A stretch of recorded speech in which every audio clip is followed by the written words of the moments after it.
బహుళ చతుర్దశినాలు మాస శివరాత్రి అంటాం, మాఘ మాసంలో మహాశివరాత్రి అంటాం. శివ అనే శబ్దమే రాత్రికి సంకేతం. నవ అనేటువంటి పదానికి ఈశ్వరుడు సంకేతం. నవ అంటే అంతర్ము అర్థం. ఈశ్వరుడు అర్ధగత్తి శివశక్తి రూపంలో ఈశ్వరి అనే అర్ధగత్తి, ఈశ్వరుడు అనే అర్ధగాడు ప్రపంచంలో ఉంటాడు. ఈశ్వరుడు చాలా అర్ధగాడు. కాకపోతే ధరించినవన్నీ కూడా వ్యామోహాలకు దూరం చేయడానికి వారు ధరించినవి ఆ విధంగా ఉంటాయి. అభయపెట్టేవి భయపెట్టేవి రెండు ధరించేవి. ఏది భయపెట్టేవి? సర్పం. అభయపెట్టేది చర్మం. అలాగా ఆ జగన్మాత యొక్క లీలా విశేషాన్ని ప్రపంచమంతా కూడా ఉపాసన ద్వారా తీసుకుని ధరిస్తూ ఉంటే పరమేశ్వరుడు ఆనంద పరవశమై పిల్లల్ని ఏ విధంగా తల్లి చూసుకోవాలో ఆ విధమైనటువంటి చూసుకున్నప్పుడు తండ్రిగా తాను ఏం చేయాలో అవన్నీ కూడా చేస్తూ ఉంటారు. కానీ కళ్ళకంఠుడికి ఈ రోజున శివరాత్రి మహాపర్వదినం జన్మదివసంలో మనం అనుకుంటున్నాం, కానీ వాస్తవానికి సొంత గర్భంలోంచి వచ్చేటువంటి ఆ విషఘటికి ఆ కుండని పాత్రని పూర్తిగా తీసుకున్నటువంటి సమయానికి లింగోద్భవము అంటారు. అంతటా లింగ ఉద్భవము అంటే 12 గంటల నుండి 12 గంటల 22 నిమిషాల వరకు మధ్యకాలంలో లింగోద్భవ కాలం. నిషీద.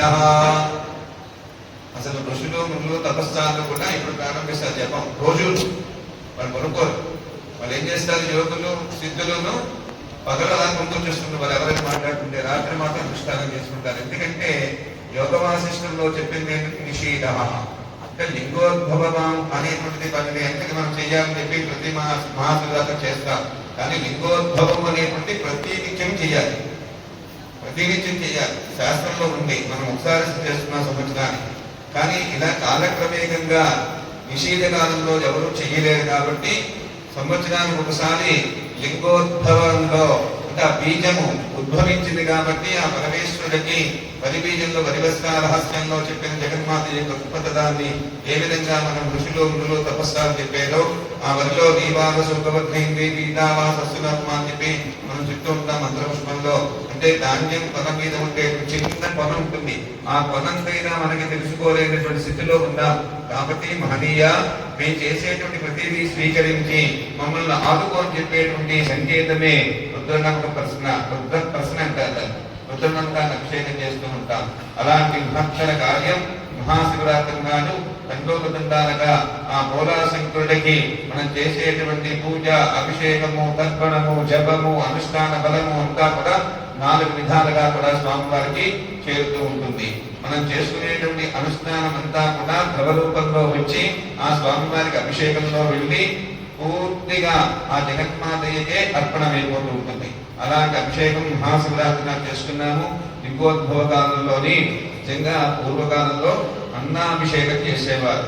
ఇప్పుడున్న కార్యక్రమాల్లో ఒక మడి ఆచారాలు కొంచెంటికి ఇబ్బందులు కలుగుతున్నాయని చెప్పి విశేషంగా వాళ్ళు ఆలోచన చేసి వరి బియ్యంతో స్వామివారికి అలంకరణ చేస్తున్నాం. అందుకే లింగోద్భవ కాలంలో మనం చేసేటువంటి ఏంటి? తండులాభిషేకం. తిలతండులాలు అంటే నేను చేసేటప్పుడు పూర్వం 35 ఏళ్ల క్రితం కోటేశ్వర గౌరవ వెళ్ళను చేసేవాళ్ళు. నువ్వులు బియ్యం కలిపి ముందు వేసి తర్వాత బియ్యం వేసేవాళ్ళు. ఇప్పుడు కాలక్రమేయంగా తిలతండులు చేయట్లేదు. ఎందుకంటే దాని ప్రక్రియ వేరు. కాబట్టి తండులాభిషేకమే మనం చేసి స్వామివారికి సంతృప్తి పరచమని చెప్పి అందులో ఉండే తత్వాన్నంతా పొంది మమ్మల్ని కాపాడమని చెప్పి సృష్టి అంతా కూడా నీ వశమై ఉన్నది. నిన్ను మేము తీసుకోవడం మా వశం లేదు.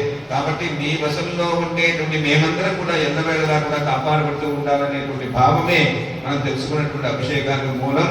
అటువంటి అభిషేకం చేసుకున్నాము. తరతరాలు కూడా ఆ సంభవమేశ్వరుడు అమ్మవారి యొక్క అనుగ్రహం పొందాలి. మహాశివరాత్రి కార్యక్రమం 12 గంటలకి ఎటువంటి సమయంలోనైనా సరే బాగా మనం చేస్తూ ఉంటారు. భూమి మీద పరమేశ్వరుడు ఉన్నాడనేటువంటి సాక్షాత్కారం ప్రపంచమంతటిలోని ఒకే ఒక దగ్గర ఉంది. మిగతా చోటుంది కానీ సంకేతం మాత్రం ఒక దగ్గర ఉంది. ఆ ఒక్కటి మన ఆంధ్రప్రదేశ్ లో ఉంది. అది కూడా తిరుపతి క్షేత్రానికి దగ్గరలో ఉంది. ఇంకా వరకస్తు ఎవరది? శ్రీకాళహస్తీశ్వరుడు. ఏంటి అక్కడ ఉన్న లింగం? వాయులింగం. చూసారా? వాయులింగం అంటే వాయువు అక్కడ ఉందా లేదా, గాలి ఉండడానికి ఎక్కడైనా ఏ కోవలైనా దీపం బ్లింక్ అవ్వదు. కానీ కాళహస్తీశ్వరుడి దగ్గర చెప్పిన దీపము బ్లింక్ అవుతుంది, అంటే గాలి వీస్తూ ఉంటుంది. సాక్షాత్తు వాయులింగేశ్వరుడు అక్కడ వచ్చి కృష్ణ వేషం కూర్చుని మనందరినీ రక్షిస్తున్నాడు. అలాగే కాశీ క్షేత్రము ఒక నిధి. కాశీ అంటే ఏంటి? తల్లి గర్భం, ఒక నిధి, ఒక నిఘంటువు. స్థూల సూక్ష్మ కారణ మహాకాందేహాన్ని అద్భుతమైన స్థితికి చేకూర్చి ఆఖరికి నా దగ్గరికి చేరడానికి వచ్చేటువంటి జీవి ఎందుకులా మోసం చేస్తున్నావు, ఎందుకులా మోసపోతున్నారు? మోసుకుపోయేటప్పుడు నిన్నెవరు కూడా చేసుకోలేవు. అది మోసం, ఇది మోసం, అది మోసం, అన్ని మోసమే చెప్పి ఆ డమరుగాన వాయిస్తూ అన్నపూర్ణ దగ్గరికి వెళ్ళి 12 గంటలకు అతను భిక్షమెత్తుతాడట. ఆ సందర్భంలో అక్కడ ఉండేటువంటి అన్ని వీధుల్లో కూడా 12 గంటల సమయంలో వాళ్ళందరూ కూడా భిక్ష పట్టుకుని అమ్మవారి దగ్గర కూర్చుంటారట. చాలా అద్భుతం, క్లియర్ గా 18 రోజుల నుండి నేను చూసినటువంటి విషయం చెప్తున్నాను.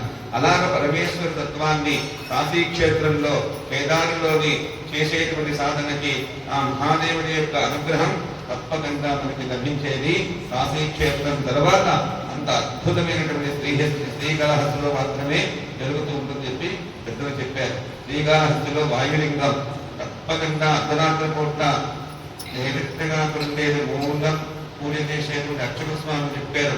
అద్భుతమైనటువంటిది 12-1 గంటల సమయంలో రాత్రిపూట వారి బ్రహ్మాండంగా వీచుకుంటా అలా చూసుకుంటాలాగా ఈ రోజుకి కూడా మనం అది గ్రహించాలి అంటే మన తరం కాదు, మనకు మంత్రశక్తి ఉండాలి, జపశక్తి ఉండాలి, ముఖ్యంగా వారి అనుగ్రహం కావాలి. అక్కడ ఉందా లేదా అని ప్రశ్న వేసుకోకుండా పెద్దలు సూచించిన మార్గంలో మనం వెళ్ళి చేయడం వల్ల తప్పకుండా మంచి జరుగుతుంది సంకేతంతోనే మాఘమాసంలో బహుళ చతుర్దశి ఏ రాత్రి చతుర్దశి ఉండాలి. ఏమన్నా ఉదయం సూర్యోదయం చతుర్దశి కాదు, రాత్రి గల చతుర్దశి నాడు మహాశివరాత్రిగా పిలువబడుతుంది. స్వామివారికి అభిషేకం కానీ, దానం కానీ, ధర్మం కానీ. అందుకే రథసప్తమి నాడు, మహాశివరాత్రి నాడు ఎటువంటి నోములు పట్టినా, ఎటువంటి నోములు దానం చేసినా స్వామివారికి అనుగ్రహం కలుగుతుందని చెప్పి మనకి అనేక మంది స్త్రీల వదలంలో ఉంది. వాళ్ళకి ఏదైతే స్కంద పురాణంలో తీసుకార్దేరేవా కంటే స్కంద పురాణంలో చెప్పబడింది కాబట్టి కనక సనాథులు, సత్కుమార్, నారదారు దేవతలు, సూత పౌరాణికులు అందరూ చెప్పినటువంటి విషయాన్ని రథంలో ధరించేము. అలాగే పెద్దలు చెప్పిన వాక్యం ద్వారా మహాశివరాత్రిని అభిషేకం చేసి ఆ జగన్మాత కరుణాకటాక్షాన్ని, పరమేశ్వర అనుగ్రహాన్ని పొంది జీవరాశి సృష్టికి ఆది దంపతులైన వారి ఆశీస్సులు పొంది సుఖంగా ఉండాలని చెప్పి మన పెద్దలు చెప్పిన దాకా మనం నడుస్తున్నాము. ప్రతి సంవత్సరం కూడా ఇలా చేసుకుని లింగోద్భవ కాలం, అందుకే నిషేధ అంటే ఆ జపం చేసే సమయంలో రాత్రి 12 భోజనం చేస్తున్నాం అంటే ఎంత దౌర్భాగ్యం. జపం చేసే సమయంలో కప్పులో ఏమీ ఉండకూడదు. ఆ సమయంలో లింగోద్భవ కాలంలో చేయాలని ప్రతిరోజు చేసేటువంటి ప్రతివేది. కానీ మనం గృహస్థాన సందర్భంలో కొన్ని లౌకిక వార్తలకి మనం వెళ్ళిపోవడం వల్ల అలౌకికమైనటువంటి శక్తిని మనం చేయలేకపోతున్నాం. గృహస్థ ధర్మాన్ని చేస్తూ దేవాలయ ప్రాంగణంలో చేసేటువంటి కర్మలన్నీ కూడా ఆ జగన్మాత పాదానికి చేరాలనేటువంటి భావంతో మన పెద్దలు ఇచ్చినటువంటి సంకేతాన్ని పూజా పద్ధతులు మనం ప్రార్థన చేస్తూ ఆ కార్యక్రమం చేస్తూ ప్రారంభ కర్మలన్నీ కూడా పోయేయడానికి తప్పకుండా ఆ శివపార్వతి యొక్క అనుగ్రహాన్ని పొందాలని చెప్పి, ఆ రాజరాజేశ్వరికి ఆశీస్సులు పొందాలని చెప్పి ఈ రోజుకు చేసేటువంటి ప్రతి అక్షరం మంత్రాక్షరం ఆ స్వామి అమ్మ దగ్గరికి చేరుతాయి. ఇందులో ఎటువంటి సంకోచం లేదు. అటువంటి మహత్తరమైన కార్యక్రమం మనం ఏజెంట్ సైత్యంగా ఆలయంలో విలీలాభంగా చేసుకున్నాము, తరించాము. మీ అందరూ భక్తి విశ్వాసాలను చేసేటువంటి పూజ, ధ్యానం ఇవన్నీ కూడా అమ్మకి చేరాలి. భవిష్యత్తులో మనం చేసే సంకల్పాలన్నీ కూడా అతి సులువుగా మేము చేసుకుని రాబోయే తరాలకి శివశక్తుల రూపాన్ని అంతా కూడా మనం చూపించి పరమశివ యొక్క మహాశివరాత్రి క్షేత్రంలో ఎక్కడ ప్రపంచమంతా కూడా ఒక అయితే తేజోమూర్తుల బాలమాస శర్మగా చేసేదని కూడా నాకు అక్కర్లేదు. మనందరం కలిసి ఈ తేజస్సుని ప్రపంచానికి చూపే స్థితికి మన ఆశ్రమం, మన ఆశయం చేరాలని తపంతో ఉన్నాను. కోటి శివలింగాలకి ఒకేసారి హారతి, ఒకేసారి ఇది ఇవ్వడం అతి వేగంగా సమీకరణ చేయాలంటే మనందరం కూడా కలిసికట్టుగా ఒకే కుటుంబం దాకా ఎవరు చెప్పినా ఏది చెప్పినా కూడా అమ్మ గురించే కదా, అజ్జ గురించే కదా, మన గురించే కదా, మన సంస్థ గురించే కదా అని చెప్పి భావంతో ముందుకు వస్తే భవిష్యత్తులో ఇటువంటి కార్యక్రమాలు చేసి ధరించి ఒక అద్భుతమైన కానుకని ప్రపంచంలో మనం పుట్టినందుకు, అమ్మవారి జగన్మాత మనకి జన్మనిచ్చినందుకు మంచి కార్యక్రమం చేసి మంచి అద్భుతమైన స్థిరత్వమైనటువంటి ప్రతిష్ఠ చేసి అమ్మ పాదాల దగ్గరికి మనం జాగ్రత్తగా చెబుతుంటాం.